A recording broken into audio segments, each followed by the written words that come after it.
isso pode ter acontecido. Acompanhe. Na manhã desse sábado, dia 8, uma tragédia aconteceu no bairro da Prata, aqui em Campina Grande. O rompimento de um reservatório da Cagepa deixou uma pessoa morta, feridos e mais de 40 bairros sem energia. Para conversar com a gente hoje sobre o assunto, a gente está aqui hoje com o engenheiro civil e especialista em laudos técnicos, Igor Deodato.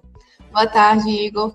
Esse tipo de falha estrutural, ele costuma acontecer por algum erro no projeto, pelo desgaste no tempo ou por falta de manutenção? Boa tarde a todos os telespectadores. E esse tipo de rompimento, Beatriz, ele não é tão comum, certo?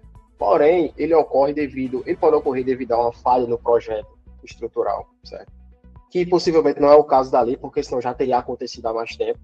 Mas pode ocorrer também por desgaste com o tempo, falta de manutenção, certo? Alguma situação ali que não foi vista pelas pessoas que tratam do reservatório.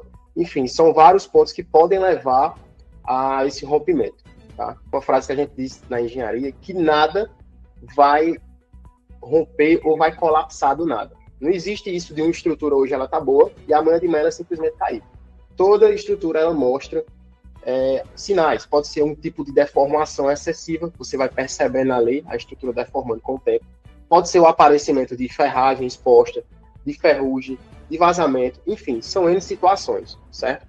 O que pode ter ocorrido ali, assim que a gente imagina, né, pelo menos por relato de pessoas que não tinham nada evidente, pode ter ocorrido uma situação que não tenha sido vista, certo? Mas, sim, com certeza apareceu alguma com certeza ela mostrou que ia acontecer aquele fato que aconteceu, certo?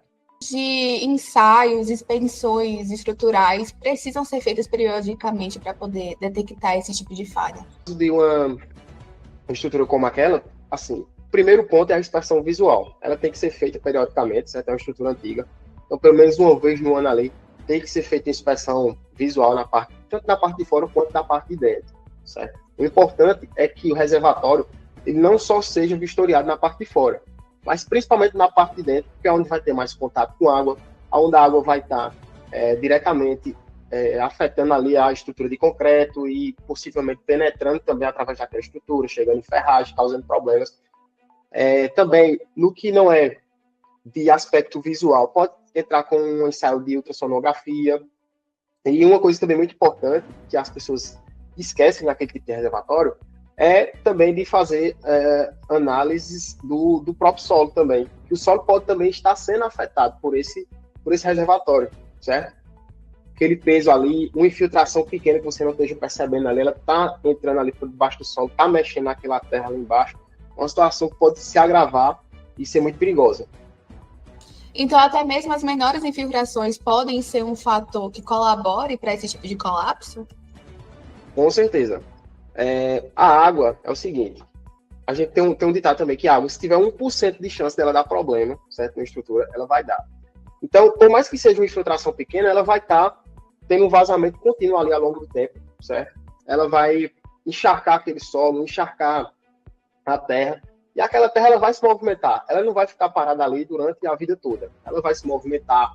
A água, por mais que seja um vazamento pequeno também, e por mais que a caixa também tenha permeabilização, por mais que haja isso, esse vazamento pequeno, a água tende a penetrar no concreto, a penetrar na ferragem. Então, assim, essa ferragem ela vai começar a enferrujar com o tempo.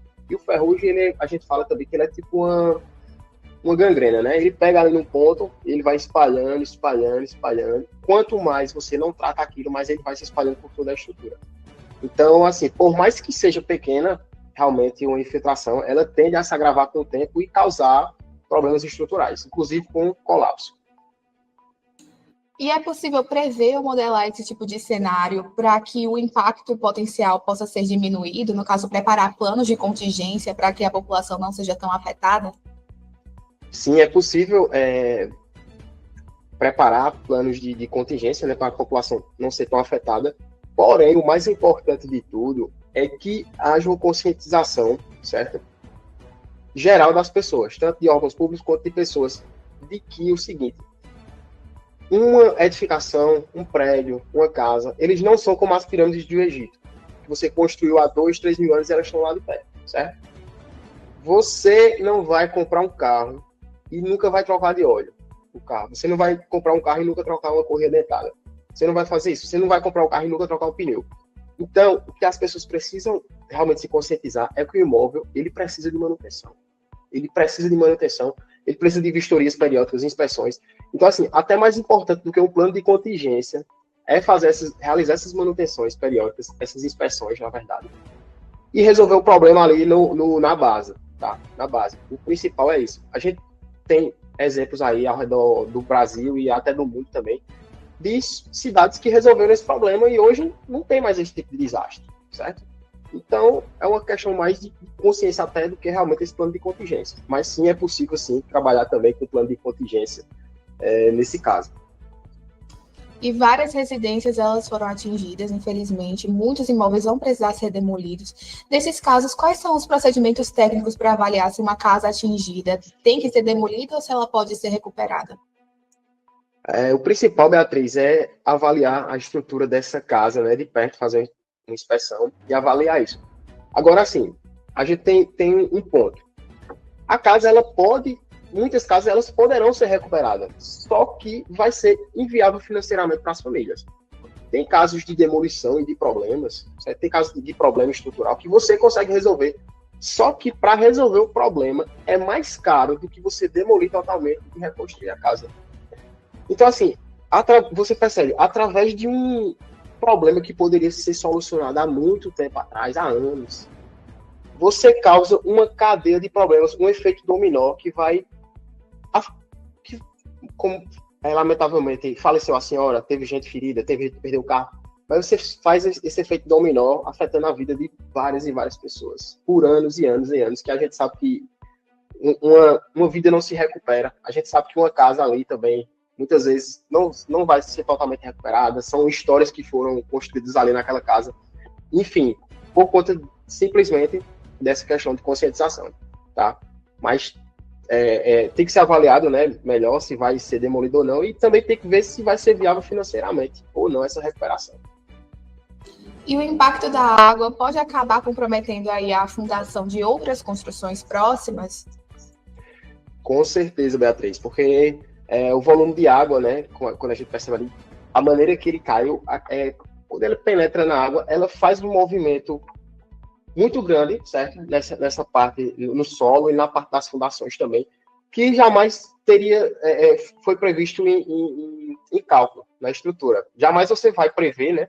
Assim, nossa, vai ter uma inundação aqui no meio de Campina Grande, tipo, sabe? Você não consegue prever isso fazendo o projeto estrutural. E aí agora ela teve esse volume de água muito grande, né, imprevisto em carga, que sim pode ter afetado a estrutura de prédio aí, que infelizmente futuramente pode acontecer algum acidente também. Muito obrigada pelos esclarecimentos, Igor. É isso, Rodrigo. Infelizmente, uma situação trágica e triste que poderia ser evitada. A gente segue acompanhando o caso e qualquer nova informação a gente aciona o Plantão Campina.